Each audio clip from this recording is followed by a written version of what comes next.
Pessoal, então vamos lá. Voltando então, retomando, agora que nós conseguimos acertar algumas coisas. A ideia do que nós vamos falar hoje, ela não tem um fundo religioso, ela não tem um fundo espiritual, ela tem a ver diretamente com um pouco do pensamento do sintonia quântica, que é quebrar paradigmas, tá? Então, quanto mais, dentro da ideia do sintonia quântica, um dos primeiros conteúdos que é trabalhado quando a gente vai dar curso, por exemplo, ou quando o cliente vem para o atendimento, a ideia é quebrar paradigmas para que as informações sobre energia possam entrar e fazer o efeito que tem que ser feito. Tá todo mundo ouvindo bem? A imagem tá boa agora, tanto no Instagram como no Facebook. Tá legal? Legal, obrigado. Dê um joinha, dê um coração aí quem já, para eu saber que tá ok. Se estiver dando BO para alguém, a gente dá uma parada também, a não ser que seja um problema muito particular, tá? A Bianca, essa semana, antes de eu começar o assunto, a Bianca de Luiz Eduardo Magalhães, ela perguntou a diferença entre quântico e quantum, esclarecendo algumas situações. O nome da técnica que eu trabalho, e que alguns de nós também trabalhamos, é sintonia quântica. Não é que nós sejamos estudiosos da física quântica, não que nós busquemos nos aprofundar em física quântica. O quantum, que é o que a Bianca perguntou, ele é uma medida. Então, ele é uma medida ínfima, muito pequena, que ele por ser muito pequeno, ele não tem uma continuidade. Então, vamos imaginar que eu tenha que sair daqui e andar 2 metros, eu vou andar 1 metro, eu vou andar 10 centímetros, 20 centímetros, 30 centímetros, 40 centímetros, até chegar em 1 metro. Aí eu vou chegar em 1 metro, eu vou andar 1,10 m, 1,20 m, 1,30 m, até chegar em 2 metros. O quantum é essa medida que ela não, por ser muito pequena, ela não tem uma continuidade. Então ela já sai de 1 e vai direto para o 2. Então isso é chamado de salto quântico, é sair de uma posição e ir para outra. Para nós que trabalhamos com terapias integrativas e não temos a intenção de ser físico, não vamos discutir com físico nem nada nesse sentido, usamos o quântico nesse sentido para mostrar a mudança que existe. Então, durante o curso do Sintonia Quântica, a gente estuda um pouco de física tradicional e um pouco de física quântica para nós entendermos essa mudança em termos de vida, de energia, de cliente. Então, o Sintonia Quântica, ele vai... Eu pretendo daqui a pouco trazer mais alguns clientes, alguns parceiros, para estar falando de como é esse salto, essa mudança, o que é salto dentro da física quântica, nós podemos substituir por mudança, por transformação, tá? Então, a gente está estudando algumas coisas, vamos ter bastante novidade para esse ano e para o ano que vem. Então, fiquem atentos aí para as coisas que estão acontecendo, tá? Bianca, se você tiver aí, dá um ok, veja se eu respondi para ti o que você queria. Então, o quantum é a medida que ela, por ser tão pequena, ela não tem continuidade, tá? Se você pegar o quilo, é a mesma coisa, 1 kg e 100 gramas, 1 kg e 150 gramas. No quantum, ele é uma medida muito pequena, muito ínfima, que vem do latim, né? E aí o quântico é o estudo, a manipulação, tudo isso em volta do quantum, tá bom? Oi, Elô, tudo bem? Heloísa Fávero, eu quero que a Heloísa daqui uns dias faça uma live comigo, tá? Cobrem isso da Heloísa, quem estiver em Cascavel. Espero em breve. Pessoal, vamos falar de Páscoa então. Vamos fazer alguns entendimentos dentro da questão da palavra Páscoa e da energia que envolve. Então, não é o que eu vou falar hoje não tem a ver com estudo, não tem a ver com religião, não tem a ver com espiritual, não tem a ver com político, mas é um estudo, é uma forma de ver o processo da Páscoa. Amanda Burim também, fantástico. Se a gente pegar o caso da Amanda para estudar, gente, vocês vão ver que show que é. Amanda, seja bem-vinda. Quem mais? Eliane. Vamos falar de Páscoa. Eu fiz aqui uma cola. Se alguém quiser essa cola aqui depois, pede para o Jean, ele manda para vocês, tá? O Jean, ele é o Aspone, ele é assessor de porra nenhuma, ele fica ali do lado, ali atrás. Daí tem a Vilciane, que está na casa dela dando suporte, e eu acredito que o Abner também esteja se movimentando, mas hoje, mais diretamente, trabalhando para que essa live aconteça, tem o Jean, que eu sou muito grato, e a Vilciane, que está também na casa dela e tem uma gratidão muito grande. Samara, seja bem-vinda. Hoje eu estou mais pertinho da câmera, eu posso ver quem chega e quem sai, tá bom? E quem comenta e quem faz as coisas.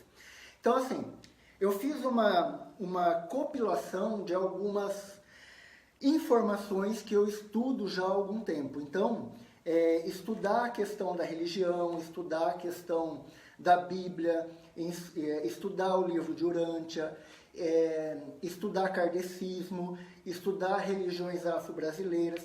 Todas essas informações, elas agregam conteúdo na nossa vida, tá? Então, o que eu pego primeiro? Então, de novo, eu vou falar antes que gritem, crucificam, entendam que é apenas uma linha de pensamento. Cada um de vocês aí que está assistindo essa live e vai assistir depois, tem uma linha de pensamento diferente. O que eu quero com essas informações que eu vou passar para vocês é quebrar paradigmas, é que questione, é que de uma certa forma as informações elas comecem a incomodar a zona de conforto que a gente está. Então, quebra de paradigmas, ela entra nesse sentido, tá bom? Vamos falar de Páscoa judaica. A Páscoa judaica, ela começa... Qual que é o panorama? Os israelitas foram para... Num tempo antes, eles foram para o Egito, a partir de José, os 12 filhos lá, né? E eles acabaram ficando lá e começaram a crescer muito. E os egípcios, com medo dessa galera toda, e sei lá os motivos claros disso, começou a escravizar o povo judeu. E começou a oprimir esse povo. Então, tem partes da Bíblia que fala que eles tinham cebolas, por exemplo, que eles choravam as cebolas do Egito, quando eles estão lá andando pelo deserto. Então, eles tinham relativamente alimentação e moradia. Esse era o básico que os judeus tinham na época. E aí vem Moisés, um escolhido de Deus, e ele começa a ter um diálogo com Deus, com o Criador, não vamos entrar muito nesse mérito, mas ele acaba sendo mensageiro de uma intenção. Se nós colocarmos Deus na história, nós vamos para um cunho mais religioso. Se nós tirarmos Deus da história e Moisés, por conta própria, ele resolveu assumir essa situação, mas ele precisava de respaldo, então ele coloca a imagem de Deus, como muitos padres, pastores e líderes hoje colocam Deus na situação. A gente sai de um contexto religioso e a gente entra num contexto propriamente histórico e político, digamos assim. Então, nós temos que levar em consideração essas duas situações. A primeira, se ele realmente estava falando por Deus, tá? Tiramos Deus da situação, vamos olhar se ele está ou não agindo por conta própria e colocou a responsabilidade em Deus. Isso não cabe a nós julgarmos, tá? Carla, seja bem-vinda. Pessoal, tá ouvindo bem? Tá tranquilo? Tô falando muito alto, tá estourado no ouvido de vocês? Tá legal? Tá. Então, assim, o povo estava oprimido, eles tinham o básico, eles tinham lá cebola, eles tinham o básico de comida e o básico de alimentação. Aí, lá no Êxodo 3, ele começa a falar da movimentação toda. E é difícil, hoje em dia, a gente dissociar a mensagem bíblica de filmes que acontecem. Então, que trazem alguma mensagem nesse sentido. Então, um filme que eu lembro, que eu assistia muito quando eu era pequeno, e na época da Quaresma, da Páscoa, passava muito, o Moisés, ele se revolta muito quando uma mulher vai ser enterrada viva, que eles estão empurrando uma pedra, e o feitor ali, o cara que cuida da obra, ele vai enterrar a mulher junto. E por um acaso é a mãe dele. E isso fica muito... o filme é tendencioso nesse sentido de falar, olha, a mãe dele está sendo, então ele se mexe um pouco. Quando olha para isso, a gente traz a ideia também do idoso para a situação que a gente está vivendo nessa Páscoa, que o idoso ele acaba sendo meio que levado em consideração pela questão da mais-valia.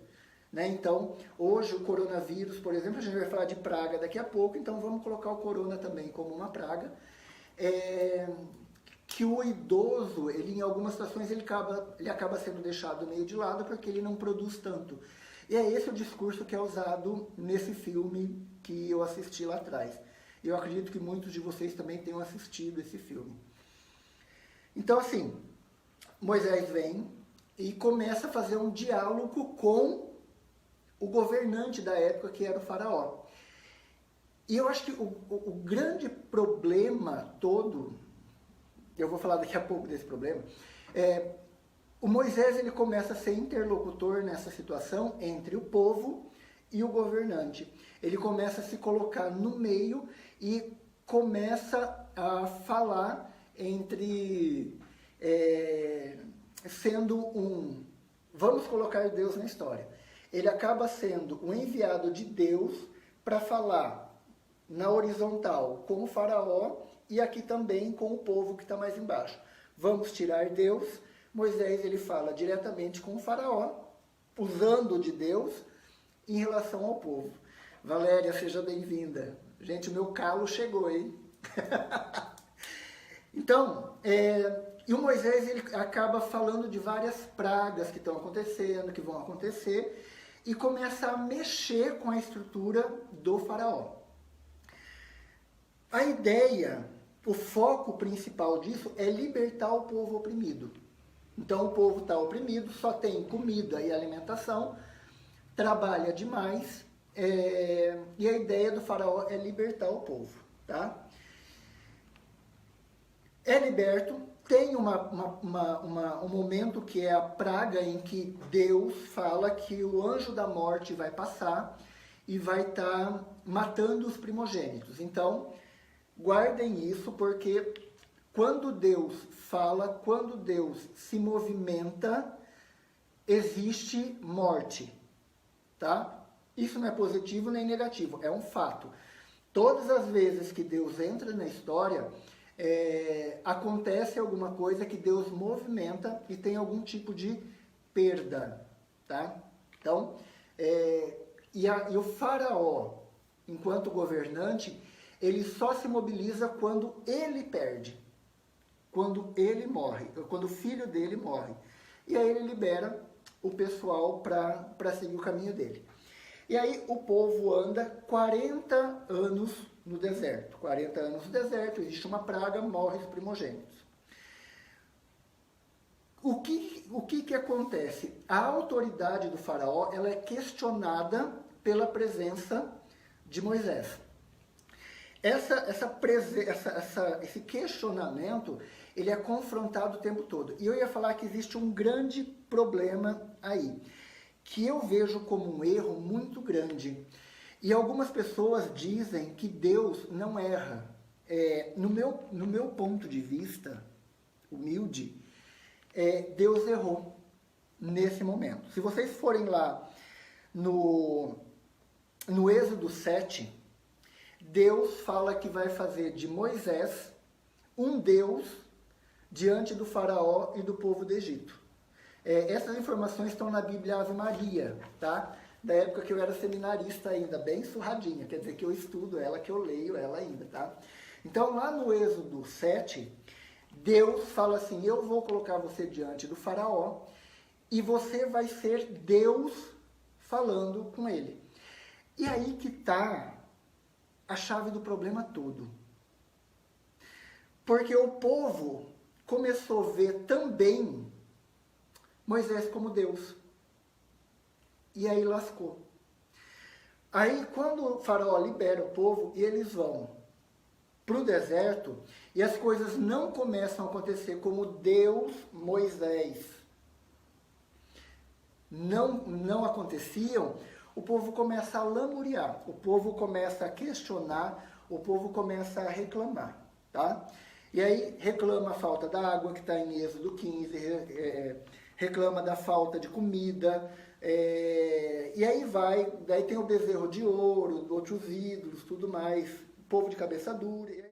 Vamos lá, vamos continuar então, caiu o Facebook, mas já retomamos. Então, a grande questão que acontece é Deus que mandou o enviado e diz que Moisés é agente, ele é Deus na terra, e aí que está feita a merda, vamos colocar desse jeito.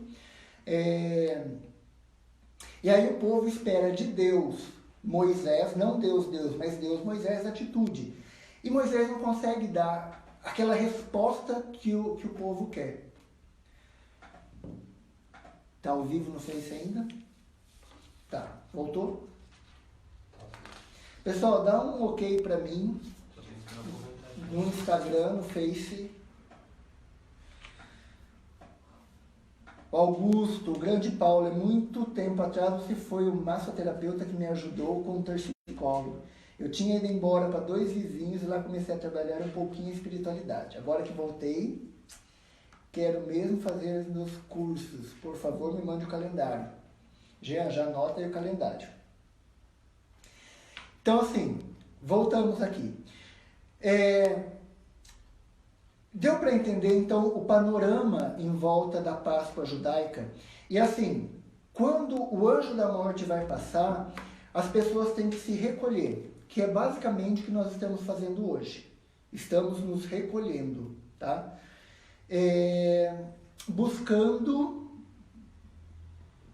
entender tudo isso, tá? Vamos dar um salto e passar para a Páscoa cristã, tá? Então, quando nasce Jesus, quando aparece o Messias lá atrás era Moisés. O Messias agora, ele é Jesus. Então, quando Jesus nasce, quando Deus se movimenta, os primogênitos são caçados novamente, são mortos. Tá? Então, na busca de matar Jesus, é morto, Herodes manda matar um monte de criança aí também. Então, sempre está ligado a grandes mortes quando Deus se manifesta de uma forma muito intensa. Tá? O foco também na existência de Jesus, no nascimento dele, também coloca Herodes numa situação de questionamento do poder dele. O mesmo questionamento que Moisés faz lá atrás em relação ao faraó, o poder do faraó, o nascimento de Jesus, os 3 reis magos trazem a informação de que o poder de Herodes também está sendo questionado. E é aí que começa a dar problema também. Começa a perseguição. Então, Herodes começa a ir atrás para eliminar aquele que está colocando em risco o poder que ele tem. Quando Jesus vai vivendo, tal, aquela coisa toda, entra de novo Jesus, adulto, e ele vai viver de novo 40 dias de reclusão. Então o povo ficou 40 dias no deserto. Jesus ele ficou 40 dias recolhido, como nós também estamos 40 dias recolhidos. Ou vamos ficar, ou ficamos na quaresma agora. Praticamente toda a quaresma a gente ficou dentro de casa. Então eu quero que vocês vão façam essas associações. Quando Jesus se recolhe, ele é tentado. Então vem o diabo, eu não sei se o diabo é a cabeça dele, ou aparece o diabo como personificação, como pessoa, naquele momento, e começa a tentar ele. E oferece 3 coisas ligado à realeza, ligado a poder novamente. Então, a primeira tentação é de transformar pedra em pão. Lembra que lá atrás o povo ficou lamentando falta de comida, lamentando as cebolas do Egito, que vem aquela questão das codornizes e tudo mais? Então o diabo vem e tenta Jesus na fome dele. Que hoje também a nossa tentação maior é o medo de ficar sem comida e sem casa, que aconteceu lá no deserto. Então, quem trabalha com constelação familiar sistêmica, tá? Essa é a visão do sintonia quântica, dando luz para quem trabalha com constelação familiar sistêmica. Pessoas que estão entrando em depressão, ansiedade, seja lá o que for, neste momento, limpa esse campo que tem a ver muitas vezes lá, não necessariamente com a ancestralidade da pessoa, mas com a ancestralidade do cristianismo que repassa ano a ano essas informações, então está muito entranhada no nosso campo energético. Por isso que eu estou fazendo essa live, para quebrar um pouco desse estranhamento, dessa energia que a gente tem de chorar o tempo todo quando surge um problema pelas cebolas do Egito, tá? Aí quando Jesus vem, tem a primeira tentação, a segunda é pelo cansaço. A gente reclama a vida inteira que nós não temos tempo, que trabalhamos demais, que fazemos as coisas. Então o diabo vem tentar ele, fala, olha, se joga daqui para cima que os anjos vão vir carregar você no colo e você não vai machucar seu pé e aquela coisa toda. Tem a ver com machucar os pés dos 40 anos no deserto, tem a ver com todo aquele sofrimento da escravidão do Egito, essas 3 pragas, essas 3 tentações do meu ponto de vista, tá? E a terceira é a oferta de poder, que mexe com o poder do faraó lá atrás, que naquele, tá? Eu acho que não caiu. Gente, tá muito estranho esse Facebook hoje. Aí, qual que é o panorama do momento em que Jesus vem? O povo de novo está oprimido. Não mais pelo Egito, mas pelos romanos. Então, quem manda, quem decide, quem define é Roma. Quem é o governador ali? É Pôncio Pilatos. Quem manda, quem é o poder máximo? Pôncio Pilatos. Quem vem depois? Quem vem depois? A galera que vem na linha de Moisés. O grande problema da situação é Caifás. Então, Jesus ele morre não porque ele vê... Estou saindo da questão espiritual, tá? Ele morre não porque ele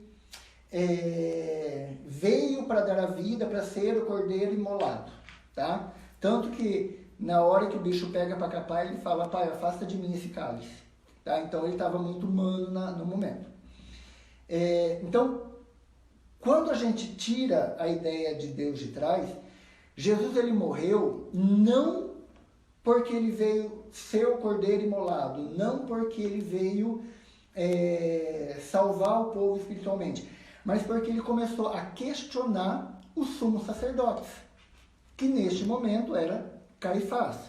Então toda a trama da Semana Santa, para quem é católico, toda a trama da paixão de Cristo, para quem é cristão, ela está focada na relação de Caifás, dos sumos sacerdotes, vindo até Caifás, reclamando, e Caifás levando essa reclamação até Pilatos. E aí Pilatos prende, e Pilatos não está com a questão ali em que Pilatos está tão na dele que Jesus não incomoda. Jesus está incomodando os próprios dele que estão ligados à religião. Então Jesus, por ser judeu, ele pode entrar na sinagoga, ele pode ler a Torá, e ele pode botar a mensagem dele. Em alguns momentos na Bíblia, nos evangelhos, Lucas, Mateus, João e Marcos, ele fala que Jesus foi na sinagoga e pregou. Tá? Então, Jesus ele começa a questionar, ele não começa a questionar o poder de Roma no início. Talvez se ele tivesse tempo, ele questionaria mais. Mas ele foi morto antes. E ele foi morto não por Roma, mas ele foi morto pelos sumos sacerdotes, por aqueles que falam em nome de Deus. Vocês estão entendendo que muitas vezes o poder instituído no nome de Deus, e como eu falei, o problema está lá em Êxodo 7, onde Deus fala assim, olha, eu vou te colocar como Deus diante do faraó. E isso vem numa linhagem muito grande. Muitos padres, muitos pastores nunca pegaram esse Êxodo 7. Nunca prestaram atenção nisso. Se prestar, não passem essa live para essa galera, tá? Porque daí que eles vão se fundamentar mais ainda. Pessoal, tá dando para acompanhar a minha raciocínio? Tá dando para acompanhar? A Fátima Balan está dizendo que está fazendo sentido. A Valéria disse que está pausando bastante. Eu vou ter que melhorar um pouco a internet aqui. Alguém mais? Algum comentário mais interessante? Tá. Vou continuar então. Quando Jesus ele se mostra, ele se coloca diante também do povo oprimido. Então ele começa a questionar, porque vamos entender o seguinte, quando ele começa a questionar a instituição religiosa dos fariseus, dos saduceus, dessa galera toda, é porque diante dos judeus, eles sim eram autoridade. Moisés era autoridade. E Moisés passou para Samuel, que passou até chegar neles. Então, a autoridade neste momento era Roma. Era os fariseus e os saduceus. Então, quem ele vai questionar? Roma? Não, ele vai questionar quem é a autoridade diante dele ali. Quem é a autoridade naquele momento para ele ali. E isso começa a incomodar muito o Caifás. Então ele questiona a posição da viúva, que a viúva é desprezada. Lembra que eu falava dos velhos lá atrás e como está sendo visto o velho hoje? Ele questiona o papel da prostituta. É ruim. Como que ele questiona o papel da prostituta? Por que só oprimir a mulher prostituta? Ela não se prostitui sozinha. Tá? Então, essa é uma revolta que eu tenho muito. Por que só a mulher é questionada? Só a mulher tem que usar roupa decente? Por que só a mulher? Por que só a mulher? Por que só a mulher? Então, Jesus ele vem falar para ela que ela é bem-vinda no grupo dele também. E ele acolhe essa mulher. Tá? Então, ele coloca a prostituta na posição de mulher, não de prostituta, não de profissão, tá? Ele coloca ela no sentido de ser humano, no sentido de alma. E é muito interessante, se vocês lerem os evangelhos, as únicas coisas que eu realmente dou muita atenção quando eu vou falar de espiritualidade são os 4 evangelhos. E os evangelistas, eles foram extremamente minuciosos nesse ponto. Jesus ele não coloca ela no papel de mulher, no papel de menos, não coloca ela no papel de submissa. Ele valoriza ele faz perguntas diretas a quem está ali, como o caso da samaritana, por exemplo. Então, ele está ali com sede, chega no poço, está a samaritana, ele fala, mulher, e ela está pegando água. E ele não tem nada na mão. Então ele está pedindo porque quem tem água é ela. Então ele falou, mulher, me sirva um pouco de água, por gentileza.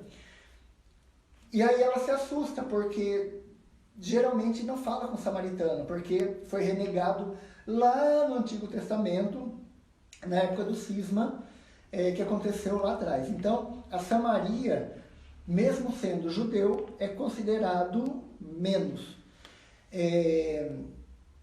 E ele pede água para uma pecadora, para uma traidora, para uma sei lá o que, cada um interprete do jeito que quiser. E as pessoas questionam. E ele pediria água para qualquer pessoa. E várias das situações de Jesus, ele está muito mais ligado à mulher, quando ele é humano, por exemplo, a mulher que tem o fluxo constante. E ela toca na roupa de Jesus e ela para de ter o fluxo. E ele pergunta, quem me tocou? E aí ele dá para ela o poder, olha, a tua fé te salvou. Então, ele não fala, eu te salvei. Como muitos padres, pastores, tá? Ele fala, a tua fé te salvou. E ele sai, ele tira a responsabilidade dele. Ele joga para a pessoa. Por quê? Porque ele falou que se a gente tiver fé o suficiente, a gente consegue movimentar um grão de mostarda ou uma montanha. Trocando em miúdos, assim, né? Bem... Então, ele responsabiliza cada um pelo seu cada um. Em nenhum momento ele fala, eu sou o foda da história. Eu sou quem faz. Não, em nenhum momento ele fala isso. Então, é interessante a gente olhar a fala nos 4 evangelhos, tá? Então ele valoriza a pessoa independente de sexo, tá? Então, tem algumas passagens da Bíblia que são bem interessantes da gente se debruçar em cima dela, tá? Vamos lá então. Qual que era a murmúria de quando Jesus aparece? Vem lá, faltou vinho. Por que que ele tem que mexer com vinho? Faltou o pão, tá? Por que que ele tem que ter a responsabilidade de colocar o pão? Marta e Maria, ele é colocado como juiz de decisão entre a possibilidade de Marta e Maria. Ele é julgado o tempo inteiro porque na visão dos sacerdotes, dos sumos sacerdotes, ele anda com pecador, então ele é sujo. Então entenda que o Salvador, que Jesus, ele era comunista, se for ver desse jeito, entenda. Não estou entrando em política. Mas ele andava em comum, ele fazia tudo no sentido de ser um ser social, de estar próximo de tudo que está acontecendo. Ele era presente em todas as situações, em todas as instituições. Então ele ia na sinagoga quando ele tinha que ir na sinagoga, ele ia na casa de Zaqueu quando ele tinha que ir na casa de Zaqueu. Então ele é muito aberto. Então esse é o panorama da época, de uma valorização moral muito forte. Os hebreus lá atrás, eles não tinham tanto a questão da moral, eles eram muito ligados à lei de Deus, aquilo que Deus colocava lá em Jacó antes, mas eles não tinham valores bem definidos ainda enquanto religião. Isso vai acontecer nos 40 anos de deserto que Deus, ou Moisés, vai ditando para o povo o que eles vão tomando como regras. Então, lá no Êxodo, Números, tem várias regras ali que Deus coloca para ser o povo escolhido. Então, essas regras deixam de ser paradigmas, de ser algumas regras e passam a ser valores morais muito fortes. Tá? Então, e esses valores acabam oprimindo a sociedade, acabam oprimindo a viúva, acabam oprimindo a mulher, acabam oprimindo aquele que anda com o pecador. Então Jesus ele vem fazer tudo isso, ele vai andar com a prostituta, ele vai andar com o pecador, ele vai fazer tudo o que ele precisa fazer. Então ele vem quebrar esses paradigmas todos. Então ele vem libertar, não só das regras morais da época, mas ele vem libertar o pensamento e ele vem libertar as atitudes, de dizer, olha, você é livre e tem poder para fazer o que você quiser. Então, ele dá poder para a samaritana, ele dá poder para a prostituta. Não vou falar de Maria Madalena, que Maria Madalena é outra história nessa questão. Ele dá poder para a prostituta, ele dá poder para o escravo, ele dá poder para o centurião. Toda essa galera era uma galera excluída, era à margem, e ele dá poder para essa galera. Então, ele vem para libertar. Então, e assim... Para fazer isso tudo, ele ficou recolhido 40 dias. Então, teve 40 anos de deserto, 40 dias em que Jesus ficou sem comida, sem beber água, aquela coisa toda. Então nós também estamos nesse momento de quarentena nossa, tá? Pessoal, pergunta. Carlos perguntando: e se sairmos da Bíblia e olharmos os evangelhos apócrifos? Exemplo, o Código de Isaías, a visão ainda maior, a força do ser dentro de cada um, correto? O que acontece? Aí, Carlos, tu me coloca numa saia justa, porque assim, a Bíblia é uma outra live, porque a Bíblia ela foi constituída no século IV, depois da morte de Jesus. E ela não foi uma instituição espiritual ou religiosa. Ela foi uma instituição política. Então, quem chamou o concílio para criar a Bíblia, digamos assim, para pegar os livros e escolher, foi Constantino. Foi o imperador Constantino, que a partir do momento em que a Bíblia ficou pronta, ele junta a Bíblia, ele junta religião e Estado, porque ele estava matando muito cristão. E aí, para não matar tanto cristão, ele junta livros cristãos pós-Jesus para justificar que ele também governava os hebreus. Ele pega livros do Antigo Testamento, junta tudo num caderno só. Então ele agrada gregos e troianos, junta essa Bíblia e oferece para o povo de Roma, que era ele governador. Então ele acalma todo mundo, ele joga um pano quente em todo mundo. E aí os livros apócrifos, ele entra nessa não... Ele entra como... Se você colocar os livros apócrifos, muita coisa do que está na Bíblia mesmo, ela é questionada. Os livros apócrifos têm o seu valor, mas ela questiona muitos valores. Eu concordo contigo em número, gênero e grau. E eu acho legal falar disso, por mais que você me coloque numa saia justa, da gente procurar os livros apócrifos e ler. Então, existe o Evangelho de Maria, existe o Evangelho de Maria Madalena, existe o Evangelho de Pedro. Existem vários evangelhos que não foram colocados na Bíblia porque não batia com a ideologia de Constantino lá no século IV. Mais uma pergunta aqui. Valéria, te amo. Eu tenho para mim que o ser humano é um projeto falido de Deus. E mesmo assim, ele, Deus, aposta em nós, que se preocupa em dar sinais e enviar escolhidos. Discordo, Valéria. Não somos um projeto falido. E eu não acho que Deus manda sinal. Eu acho que Deus deu... Eu acredito nisso. Achar é muito vago. Então eu acredito, é uma crença minha, que Deus deu o livre-arbítrio pra gente. E se Deus deu o livre-arbítrio, ele deu o livre-arbítrio de fazer o certo e fazer o errado. É aquela conversa que nós tivemos um tempo atrás. Eu acho que até numa live dessas. E se ele tira o livre-arbítrio, ele tá dizendo, e ele começa a interferir, ele começa ao mesmo tempo dizer que o livre-arbítrio não é bom. Que ele errou em dar condições pra gente.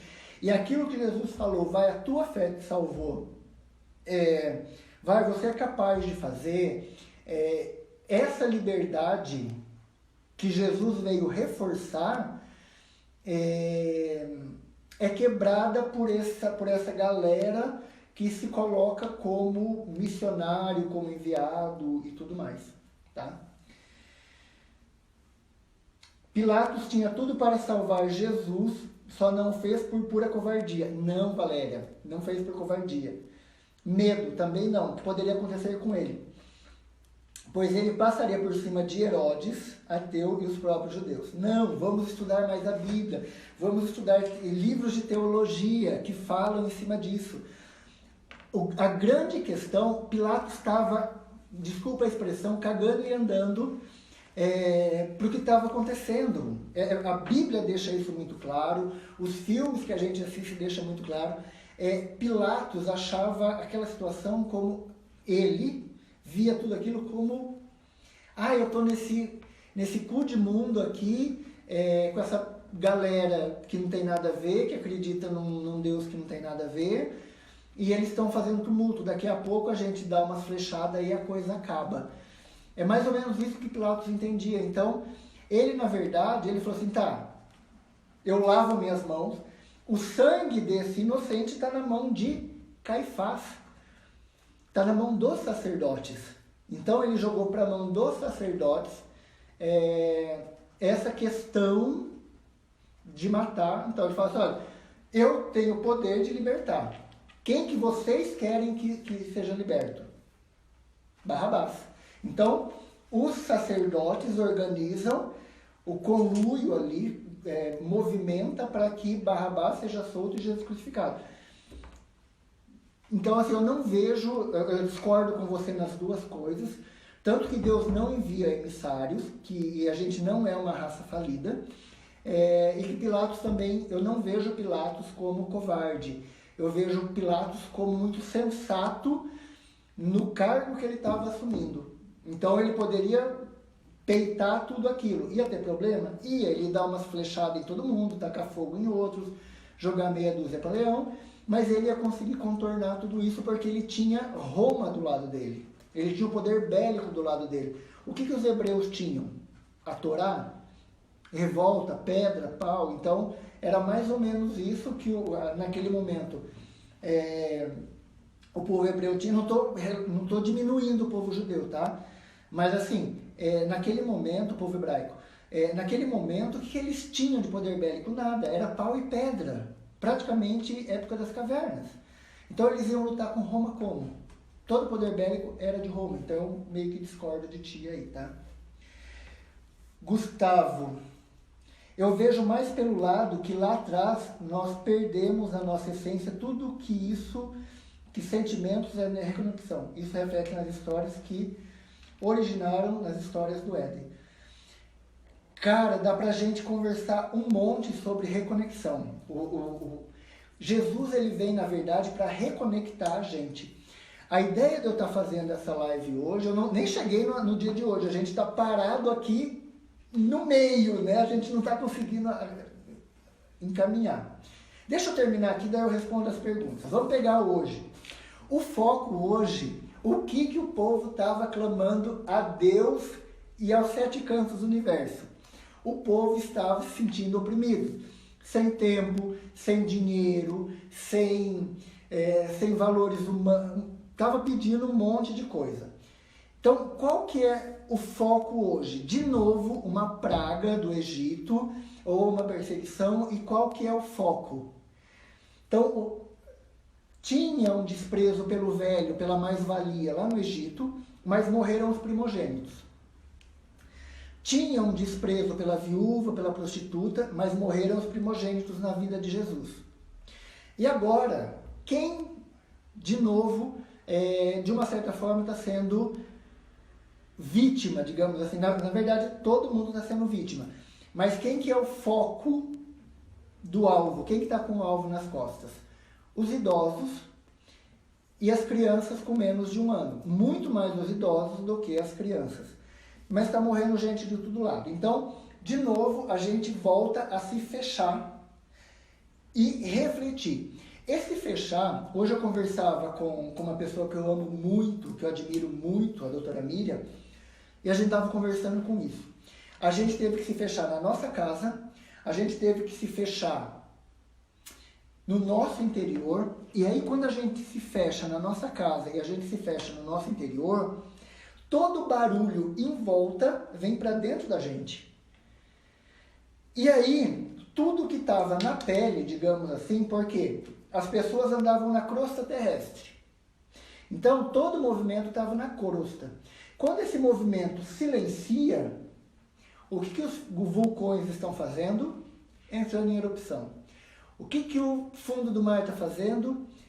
Os peixes estão aparecendo, os peixes, o mar está sendo limpo, a atmosfera está sendo limpa. Então, e aonde que pega esse vírus? No nosso pulmão, que está ligado a sentimento. Dentro da medicina tradicional chinesa, pulmão está ligado a sentimento. Então, mexe em toda essa questão dos nossos sentimentos. Então, tudo que está vindo lá no fundo está vindo como um furacão, um vulcão para fora. Então essa lava toda está vindo.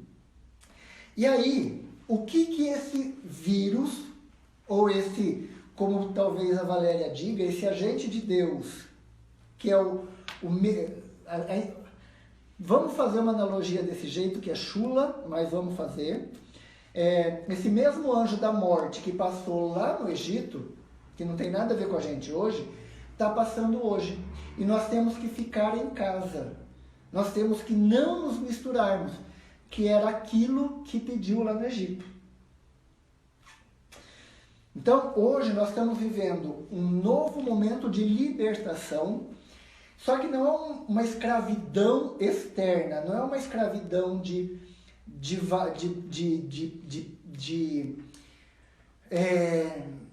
corpo, digamos assim, de ter que trabalhar, de comer pouco. Não, é uma escravidão de vida. Porque muitos de nós reclamavam que não tinha vida. E hoje a gente tem tempo para estudar e muitos não estudam. Hoje nós temos tempo para planejar e a gente não planeja. Hoje nós temos tempo para fazer exercício e não fazemos.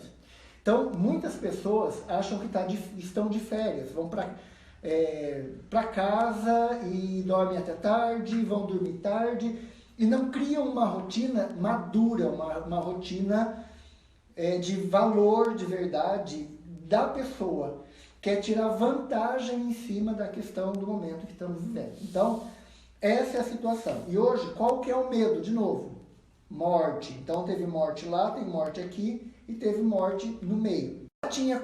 Lá atrás, Jesus, quando ele se recolheu, não tinha comida. Lá atrás, no Egito, tinha comida. Durante os 40 anos, o medo de falta de comida, a reclamação do povo, o murmúrio. Nos 40 dias de deserto de Jesus, a perseguição. E hoje, qual que está sendo a nossa perseguição? O medo de novo. Então, e o medo ele está mexendo com o quê? Com os nossos governantes. Não estou falando do meu em particular. Estou falando dos nossos governantes em termos global.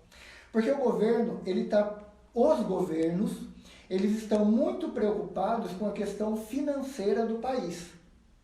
E não com a pessoa.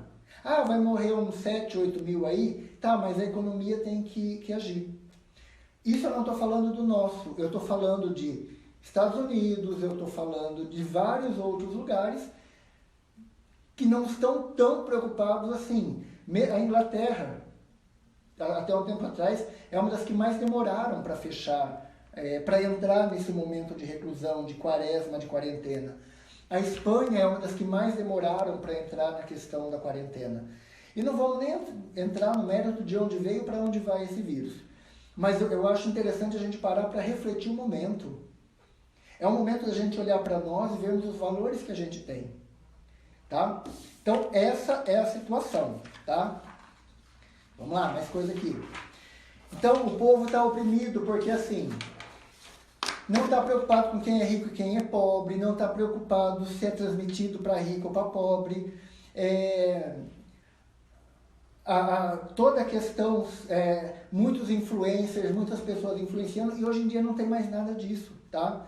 Então, a murmúria hoje é falta de emprego, economia, achar culpado quem não se toma esse remédio, se não toma, se traz coisa da China, se não traz. Então, o murmúrio não é você olhar para si, não é você olhar para as possibilidades de a tua fé te salvou, de o valor está dentro de você. Não está sendo feito isso. Está sendo ficar no WhatsApp, no Facebook e repostando mensagens que muitas vezes é fake news. Então, nem o trabalho, muitas vezes, de ir lá e verificar se aquela mensagem é verdade, a gente está tendo. Então, vamos entender isso. O que mais? Então, essa questão toda bate com a nossa Páscoa, que bate com a Páscoa cristã, que bate com a Páscoa judaica, de você se recolher. E quando Jesus vai morrer, ele se recolhe de novo com as pessoas que estão próximas dele. Então, vamos olhar para tudo isso, vamos valorizar esse momento, vamos olhar que o poder do governo foi questionado lá no Egito, o poder do governo foi questionado em 2 momentos com a presença de Jesus, e o poder dos governos dos países também está sendo questionado nesse momento. Então, aonde que está o poder? Está na mão do governo ou está na mão do povo que tem condições de refletir isso? Como a Valéria falou, está na mão do povo ou está na mão de Pilatos? Então, ali o povo agiu conforme os sacerdotes queriam. Como que nós vamos estar agindo agora? Tá? Então, a minha reflexão é nesse sentido para nós avaliarmos todo o contexto histórico para a gente poder se lançar num novo mundo, numa nova energia, num novo fluxo, num novo planeta que está acontecendo. Tá? Se vocês quiserem a minha cola, peçam para o Jean, eu mando para vocês. Tem vários versículos bíblicos aqui, tem várias informações. Pessoal, eu tenho 5 minutos, dúvidas, perguntas, sugestões.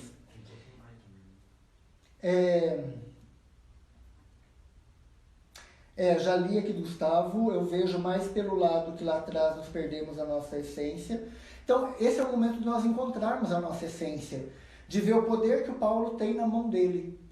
Então, eu tenho conversado com muita gente, atendendo muita gente ainda, eu acho muito legal, porque o pessoal está vendo que o Sintonia Quântica tem muito a oferecer nesses tempos.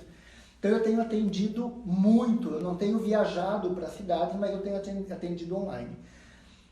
E isso tem dado, para mim, uma felicidade muito grande de ver que as pessoas, que o que eu falo, daquilo que eu coloco, as pessoas estão vendo como valor. Isso eu acho bacana e está mudando um pouco do contexto. Então, nesse período agora, quando apareceu essa questão que nós tivemos que ficar recolhidos, eu fui estudar o que era esse vírus e conversando com a equipe, falei, olha, vamos trabalhar menos, vamos trabalhar mais de casa, cada um tem a sua responsabilidade, cada um sabe o que tem que fazer e vamos trabalhar para que a coisa não caia. Vamos planejar, vamos fazer a coisa acontecer, vamos criar novos produtos, vamos nos preparar para, depois desse momento de recesso, a gente ter um algo a mais ou estar melhor enquanto profissional para atender os nossos clientes que vão estar vindo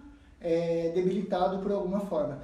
E o legal é que nos atendimentos que a gente está fazendo, que nós estamos conseguindo fazer com que as pessoas não entrem no medo e façam a roda girar em torno delas e façam as coisas acontecerem. Então eu estou numa felicidade muito grande nesse sentido. Gustavo ainda, que na verdade estar alinhado com o fluxo do universo, que é o paraíso eterno. Quando a gente se reconecta com a nossa energia, que está ligada à energia do universo, nós vibramos na mesma energia. Tá? Então já caiu ali no Instagram. Né? Caiu. Então, terminar aqui o pessoal do Facebook. Quando a gente se alinha, a gente está com a mesma frequência, a mesma energia, a mesma vibração do universo. Só para terminar. Com a mesma vibração do universo. Então, quando a gente vibra isso, a gente começa a vibrar nessa energia de paraíso. A gente está ligando aqui rapidinho para só concluir. Pessoal, só concluindo então, aqui também com o Instagram. Eu estava falando, a partir do que o Gustavo Dudson falou, quando a gente entra no fluxo do universo, quando a gente se reconecta a nossa energia com a energia do universo, a gente consegue vibrar no paraíso, porque nós conseguimos entender o que o nosso Criador, seja ele Deus, Buda, Allah, seja o nome que vocês quiserem dar, ele entra em ressonância com a gente. Então, nós começamos a sentir mais a frequência. Tá? Eu conversava com a Valéria, que é a minha querida, meu calo eterno não, só nessa vida, Valéria, que me questiona muito, e eu estava falando nessa questão de se reconectar do poder que a gente tem na mão e a gente se menospreza muito na questão do não se valorizar, de não se ver como Deus. Então, a Sintonia Quântica vê cada um de nós, cada um de vocês como Deus.